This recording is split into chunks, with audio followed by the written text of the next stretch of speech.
योग मन में जो विकार हैं, विकार का मतलब यहाँ पर है गलत भावना, गंदी बातें किसी के प्रति हो, मानव के प्रति हो, जीव के प्रति हो, अपने किसी संबंधी के प्रति हो, या अपने प्रति भी हो। अभी आपने देखा हमारे बहुत बहुत बड़े उदीयमान एक्टर सुशांत नहीं रहे, हमारे बिहार के थे, हमारे पटना के थे। बहुत दर्द होता है, इस देश के बच्चे थे, उन्होंने ऐसा किया, उन्होंने किन परिस्थितियों में ऐसा किया या क्या आखिर बात है, ये तो अन्वेषण पर उभर के आएगा। तो हम किसी भी रूप में, किसी भी प्रकार से अपने को किसी को दुखी नहीं कर सकते। वो किसी को दुखी करने का, दुख पहुंचाने का हमें अधिकार ही नहीं है। तो योग में जो है वो चित्त की वृत्ति का, गलत बातों का निरोध होना चाहिए। वो निरोध कैसे होगा? तो अभ्यास से होगा, स्वाध्याय से होगा। अभ्यास और स्वाध्याय हम करेंगे, उसका निरोध हो जाएगा। तो यह है तो बड़ा मुश्किल काम, ये मामूली काम नहीं है। हम अभ्यास करते हैं, हम बहुत चीज़ों का अभ्यास करते हैं। जो डॉक्टर हैं वो अपना अलग अभ्यास करते हैं, जो सर्जन हैं उन्होंने अपना अलग अभ्यास करते हैं। लेकिन यह ऐसा अभ्यास है, इसमें कोई अलग समय देने की आवश्यकता नहीं है।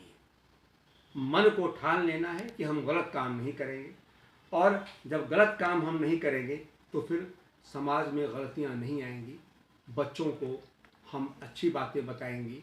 और ध्यान देने की बात है कि यह सद्विचार अचानक नहीं होता है, ये बचपन से आता है।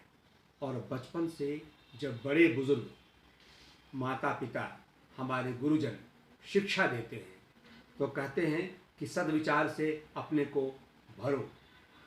हमारे वेद में, उपनिषद में ये बात कही गई है। आ नो भद्रा कृतवो यंतु विश्रुतः। आनो भद्रा, अच्छी बातें हमारे पास आए, दुनिया भर से आए। यह वेद, ऋग्वेद की पंक्ति है। ऋग्वेद की ये पंक्ति है, ऋग्वेद का यह मंत्र है, आनो भद्रा कृतवो यंतु विश्वतः। विश्व से अच्छी अच्छी बातें हमारे पास आए। जब हमारे पास अच्छी बातें आएंगी तो हम बुरे कैसे होंगे? और हमारे यहाँ से भी रिवॉन्ड के रूप में अच्छी बातें बाहर जानी चाहिए। यह सूत्र है, इस सूत्र को हम देखें, हम स्मरण करें उस परम आदरणीय, परम वंदनीय, अपने इस महान देश के महान मानव, महान महात्मा, महान स्वामी विवेकानंद को, जिन्होंने कहा था उत्तिष्ठत। परम योगी थे वो, परम योगी थे। रामकृष्ण परमहंस के श्री चरणों में बैठ के जो योग की विद्या उन्होंने सीखी, उसमें भक्ति योग भी था, ज्ञान योग भी था और कर्म योग भी था। वो तीनों योग के इतने बड़े समन्वयकर्ता आपको विश्व में ढूंढने से नहीं मिलेंगे। वो बुद्ध की कोटि के उच्चतम योगियों में से एक थे। उन्होंने कहा था, अपने हर भाषण में वो कहा करते हैं, उत्तिष्ठत, आप सबों ने सुना होगा, उत्तिष्ठत जागृत प्राप्य वरान निबोधत। उठो, जग जाओ, और वरान निबोधत, श्रेष्ठ लो वर्म न श्रेष्ठ, श्रेष्ठ लोगों के पास जाके निबोधत, ज्ञान की प्राप्ति करो। क्यों? उनके पास क्यों जाओ? श्रेष्ठ लोगों के पास क्यों जाओ? तो कहा गया कि क्षुरस्य धारा निशिता दुरत्या। जो सूक्ष्म बातें हैं वो छुरी, बिल्कुल नुकीली बनाई हुई छुरी की धारा के समान है। सूक्ष्म बातें, जिस प्रकार से छुरी की धारा पर आप चलेंगे तो पैर हाथ कट जाएंगे, वैसी ही सूक्ष्म बातें हैं जो परम तत्व की बातें हैं। कुछ लोग जो हमारे व्यवसाय में नहीं है, अध्यापन में नहीं है, अन्यत्र हैं, वो इन बातों को प्राय नहीं मानते हैं। उनका एक ही मतलब होता है, येन केन प्रकारेण अर्थोपार्जन। वह जीवन का लक्ष्य है, हमारे 4 पुरुषार्थों में से एक है। लेकिन हमारा उससे बड़ा पुरुषार्थ ये है कि हम धर्म को समझें। हम धर्म को जब समझेंगे तभी अर्थ की कैसी उपयोगिता होनी चाहिए वो हम समझ पाएंगे, किस अच्छे तरीके से हम उसका उपार्जन करें ये समझ पाएंगे। ये सारी बातें योग बताता है। मैं विवेकानंद की बात को पुनः दोहराता हूँ। उन्होंने कहा कि क्षुरस्य धारा निशिता दुरत्या, दुर्गम पथः तत् कवयः वदन्ति। मित्रों, विवेकानंद ने ये पंक्ति कठोपनिषद से ली है। कठोपनिषद में कई वल्लियाँ हैं, ये तीसरी वल्ली का 14वां श्लोक है। और लोग आधी बात बता देते हैं बच्चों को बताइए, पूर्णता से बताइए। अब बच्चों को हम लोग कम से कम, हम अध्यापक हैं, बच्चों के प्रति हमारी सबसे जिम्मेवारी है, हम कुछ भी बताएं तो पूर्णता से बताएं। हम बच्चों को बताएं कि यह कठोपनिषद और यह यमराज कह रहे हैं नचिकेता से, ये मामूली हस्ती नहीं कह रहे। और चूंकि इतनी अच्छी बातें हैं कि इन बातों को, इस सूत्र को, इस मंत्र को, इस आदेश को, उपनिषद के इस वाक्य को स्वामी विवेकानंद हर जगह कोट करते हैं और कोट करते कहते हैं कि उठ जाओ, अपने कर्तव्य से मुंह मत मोड़ो। गीता भी यही कहती है और गीता की बात भी वो कहते हैं। योग क्या है? कर्मसु कौशलम, कर्मों में कुशलता लाना योग है। हम जो भी कर्म करें, शिक्षण का कर्म करें, अध्यापन का कर्म करें, व्यापारी का कर्म करें, मिठाई बनाने वाले का कर्म करें, रिक्शा खींचने का कर्म करें, जो कुशलता से अपने कर्मों को करता है वही मित्रों प्रतिष्ठित होता है। जो कुशलता से करता है, हम आज भी अपने उस पुरान विद्वानों को याद करते हैं और कहते हैं कि देखिए हमारे शिक्षक ने कितनी अच्छे से हमें बातें बताई। आज मैं यहाँ हूँ आप सबों के समक्ष, मैं नहीं भूलता हूँ उन शिक्षकों को जिन्होंने हमको स्कूल स्टेज में पढ़ाया था। आज मैं कभी नहीं भूल सकता हूँ, क्योंकि एक एक बातें उन्होंने मेरे मन मस्तिष्क में ठीक उसी प्रकार से पिरोया जिस प्रकार से लकड़ी में कांटी पिरोते हैं कारीगर। हमारे शिक्षक कहा करते थे कि मलिना वलयम वलयेन मणि, मलिना वलयेन विभाति कर, कविना च विभुर विहुना च कवि, कविना विहुना च विभाति सभा। मैं स्पष्ट अर्थ बताता हूँ। उन्होंने बताया था कि वलय रिंग होता है, मलिना वलयम, रिंग जो आप अंगूठी हाथ में पहनते हैं उससे उसकी शोभा मणि से बढ़ती है, और दोनों मिलकर के हाथ की, उंगली की, अंगुली की शोभा बढ़ाती है। कविनाच विभुर विहुनाच कवि, कवि और विभु राजा, प्रधानमंत्री हो, किसी संस्था के प्रधान हो, अगर उस संस्था में प्रधान किसी तीक्ष्ण प्रतिभा वाले शिक्षक को अपने समक्ष पाते हैं और वो तीक्ष्ण प्रतिभा वाले शिक्षक विद्यार्थियों को अनुशासित करते हुए शिक्षा प्रदान करते हैं, तो वह शोभा है। प्राचार्य महोदय जो विभु रूप में है और शिक्षक महोदय जो विद्या रूप में है, कवि रूप में है, उन दोनों के मिलने से उस संस्थान की शोभा बढ़ती है। तो मित्रों, कमल और तालाब से उस पयोवर की शोभा बढ़ेगी तो हम और आप मिलकर के इस संसार की शोभा बढ़ाएं। और यह संसार की शोभा कब बढ़ेगी? जब हम निरोग होंगे। निरोग होना बहुत आवश्यक है। कैसे निरोग होंगे? तन से ही नहीं, मन से भी। ध्यान दीजिए उस बहुत ही अच्छी पंक्ति को, जिससे प्रेरणा मिलती है। सब हम लोग कहते हैं ना, सर्वे भवन्तु सुखिनः, सर्वे सन्तु निरामयाः, सर्वे भद्राणि पश्यन्तु, माँ कश्चित् दुःख भाग भवेत्। ये माँ कश्चित् दुःख भाग भवेत् यह साध्य है, ये अंतिम उद्देश्य है। मतलब माँ नहीं, कश्चित् किसी के दुःख भाग भवे, किसी के हिस्से में दुख नहीं हो, कोई दुखी नहीं हो, सभी सुखी रहें। कैसे कैसे सुखी रहेंगे हम? तो पहली शर्त है सर्वे भवन्तु सुखिनः, सभी सुखी होंगे तभी किसी के हाथ में दुखा नहीं है। और सभी सुखी कैसे होंगे? तो सर्वे सन्तु निरामयाः, सभी निरोग हो, रोगग्रस्त न रहें, रोगग्रस्त न रहें, सभी निरामया होंगे। रोगग्रस्त कैसे नहीं होंगे? उसकी भी एक शर्त है, सर्वे भद्राणि पश्यन्तु, सभी अच्छा देखें। हम अपने इतर जीवों को भी अच्छा देखें, हम किसी में बुराई न देखें। लोग हमें हमारी बुराई करें, अगर हम बार बार अच्छाई करेंगे तो उनका दिल भी पसीजेगा, वो भी बदलेंगे।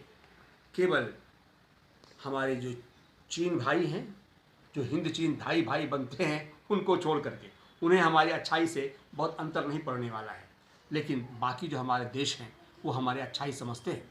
हमारे परिवार के जो लोग हैं वो गार्जियन से उम्मीद करते हैं गार्जियन आदर्श हो, गार्जियन सत्य बोले, गार्जियन सत्य बोले। सत्यम ब्रूयात्। लेकिन बच्चे भी उम्मीद करते हैं कि वह गार्जियन सत्य के साथ साथ प्रिय भी बोले। सत्यम ब्रूयात् प्रियम ब्रूयात्, अप्रियम सत्यम न ब्रूयात्। सत्य ऐसा न बोले जो अप्रिय है, क्योंकि अप्रिय सत्य से बच्चे विशृंखल बन जाते हैं। बच्चे को फील होता है, वो कमजोर मस्तिष्क के होते हैं, अपरिपक्व होते हैं।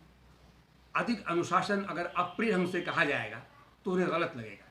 इसलिए अनुशासनबद्ध हो, सत्य बोले, सत्य को समझें, और तभी हम माँ कश्चित दुख भाग भवेत् की बात कर पाएंगे। यह उपनिषद की वाणी है, यह शास्त्र की वाणी है।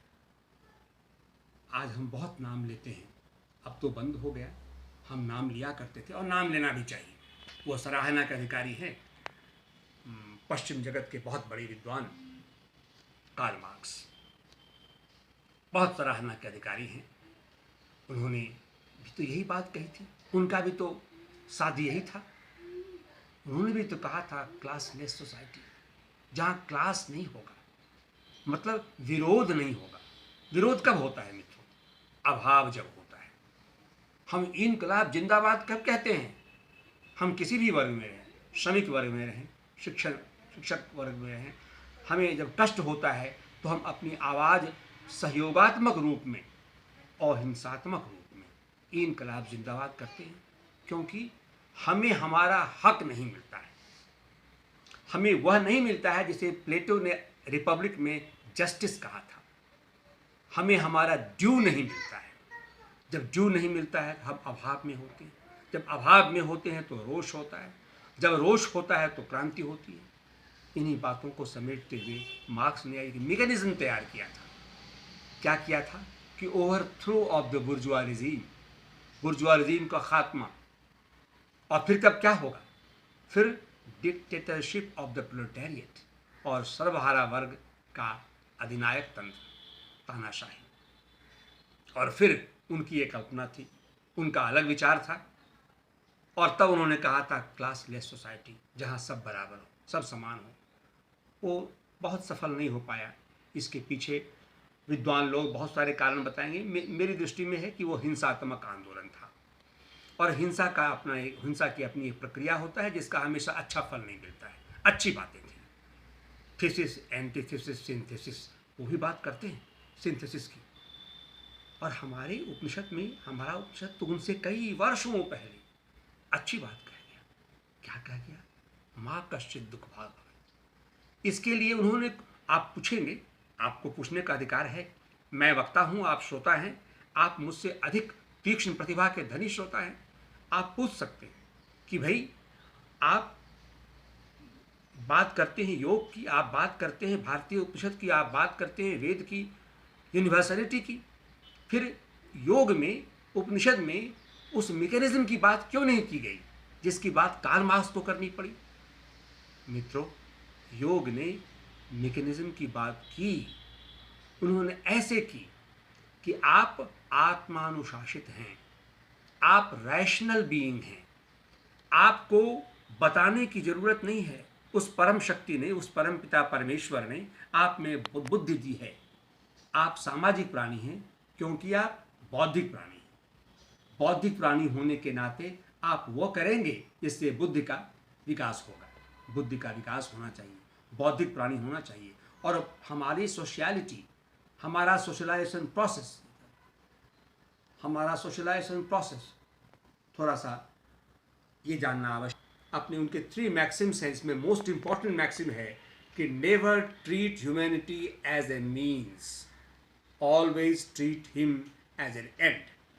मानवता को कभी साधन के रूप में आप मत देखिए, साध्य के रूप में देखिए। जो मजदूर हमारे यहाँ काम करता है, वह मजदूर मेरा साधन नहीं है, मेरा सहयोगी है मुझे साध्य तक पहुँचाने के लिए। ये नज़रिया जब तक रहेगा तब तक हम योग से जुड़े रहेंगे। यह नज़रिया जिस दिन समाप्त होगा, समाज में कलुष होगा। हम कलुष भेद तम हर प्रकाश भर की बात करें, जो निराला कहा करते थे। कलुष को खत्म करें। योग हमें ये बताता है। योग से जुड़ने के बाद, योग से पढ़ने के बाद, यह योग ही है मित्रों जो हमारे डॉक्टर्स मरीजों की रक्षा में लगे हुए हैं। यह योग ही है मित्रों कि उन्हें कर्तव्य बोध है। यह योग ही है कि हमारी पुलिस, हमारी सेना, हमारे नौजवान जो सरहद पे शहीद होते हैं हमारे भाई, वो योग ही है कि वो डटे हुए हैं भारत माँ की सेवा में, अपने अपने देश की सेवा में।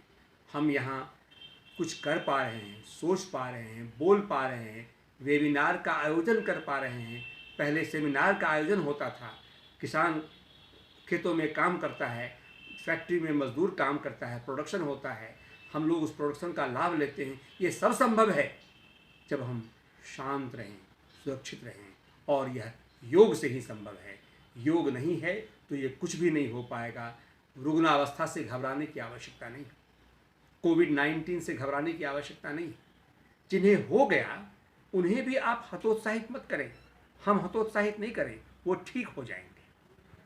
जिनको नहीं हुआ उनके लिए सलाह है, मशविरा है कि प्रिवेंटिव मेजर हम लें और हम उससे बचें। और हम जैसे ज्ञानियों की, जो कहते हैं हम ज्ञानी हैं, हमें ज्ञानी होने का हक भी है, हम अज्ञानी क्यों रहें? वो नहीं हो सकते हैं। और ज्ञानियों का कर्म क्या है? क्या कर्म है ज्ञानियों का? कि हम उन्हें रास्ता बताएं, उनका पथ प्रदर्शन करें, जिन्हें सही मार्ग की जानकारी किसी कारणवश, कारण बहुत सोचेंगे, किस कारण से वो गरीब है और किस कारण से हम धनी हैं, किस कारण से वो बीमार है और किस कारण से हम निरोग हैं। हम निरोग लोग बीमार लोगों की खिल्ली न उड़ाएं, उन्हें कष्ट से मुक्त करने के लिए यथासाध्य यथासंभव हम प्रयास करें। यह आवश्यक है, यह आवश्यक है। क्योंकि हम कहते हैं ना कि एक समय आएगा जो इन कष्टों से हमें त्राता मुक्ति दिलाएंगे। त्राता आएंगे, वो ईसा मसीह के रूप में आए, वो कृष्ण के रूप में आए, वो राम के रूप में आए, वो बजरंगबली के रूप में आए, या अलग अलग जो हमारे पंथ निरपेक्ष देश में रहने वाले जो हम अलग अलग किस्म के लोग हैं, अलग अलग संप्रदाय के लोग हैं, उनके अलग अलग अपने इष्ट हैं। कोई यहरू मजदा को मानते हैं तो यहरू मजदा की आराधना करें, अहरिमन की आराधना न करें। और यही बात तो बच्चों ने हमारे शास्त्रों में बताया गया है। लेकिन हम कब तक उस त्राता का इंतजार करें? हम स्वयं त्राता बन करके उनके समक्ष सहयोगी रूप में क्यों नहीं जाएं? कब तक हम कहते रहें यदा यदा हि धर्मस्य ग्लानिर्भवति भारत अभ्युत्थानम अधर्मस्य तदात्मानं सृजाम्यहम्। यहाँ भारत का अर्थ अर्जुन है। अर्जुन जो है श्रोता है, अर्जुन जो है पात्र है। भारत का अर्थ भारत देश नहीं है, भारत के लाल हैं इसलिए भारत नाम पड़ा उनका। तो जब जब धर्म की हानि होगी और अधर्म का उत्थान हो जाएगा, उस वक्त वो प्रकट होंगे। अभी भी तो अधर्म का उत्थान है।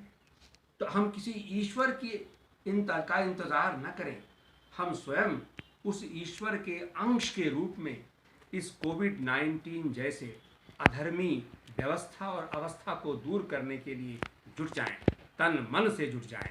क्योंकि हमारा कर्तव्य क्या है?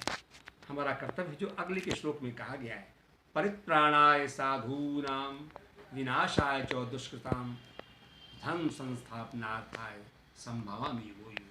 ये कृष्ण ने अर्जुन को गीता में कहा था, आज भी रेलिवेंट है। और आधी की आधी गीता तो सांख्य और कर्म योग है। आप कुछ नहीं कर सकते, स्वामी विवेकानंद कुछ नहीं कर पाते अगर उन्हें योग का ज्ञान ज्ञान रूप में, योग का ज्ञान कर्म रूप में और योग का ज्ञान भक्ति रूप में नहीं हुआ होता। सबका महत्व है। हम ज्ञान योगी हैं तो एकांगी न रहें, हम कर्मयोगी भी बने। हम कर्मयोगी हैं तो ज्ञान योगी भी बने। हम जब ज्ञान योगी हैं तो भक्ति योग भी बने। भक्ति योग का मतलब किसी ईश्वर की आराधना मात्र से नहीं है। भक्ति का अर्थ है अपने कर्तव्य के प्रति, अपने जिम्मेवारी के प्रति अपना पूर्ण समर्पण, यह भी भक्ति है। हम शिक्षक हैं तो हमारा पूर्ण समर्पण होना चाहिए विद्यार्थियों के उत्थान के लिए और अपनी जानकारी को ऊंचाई तक ले जाने के लिए। अगर हम ये दोनों करेंगे तभी हमारे विद्यार्थी आगे बढ़कर फिर समाज की मदद करेंगे। वक्त मिले तो विद्यार्थियों से अलग हटकर समाज की सेवा में हम जुटें, ये आवश्यक है। अगर ऐसा हम नहीं करते हैं तो फिर मेरा सारा ज्ञान, हमारा सारा ज्ञान बेकार है। कर्मवीर बनने की बात है। कर्मवीर हम बने, कर्म करें, और कर्म योग से ही जानते हैं। योग से इन बातों को हम जानते हैं। योग हम नहीं जानेंगे तो हम कुछ समझ नहीं पाएंगे। बहुत बड़ी बड़ी बातें हैं, 4 पादों में इन बातों की चर्चाएं हैं। इन बातों की चर्चाओं के क्रम में हमें ये जानना पड़ता है कि हम करें तो करें, क्या करें, और क्या हमारे लिए कर्तव्य है, क्या हमारे लिए अकर्तव्य है।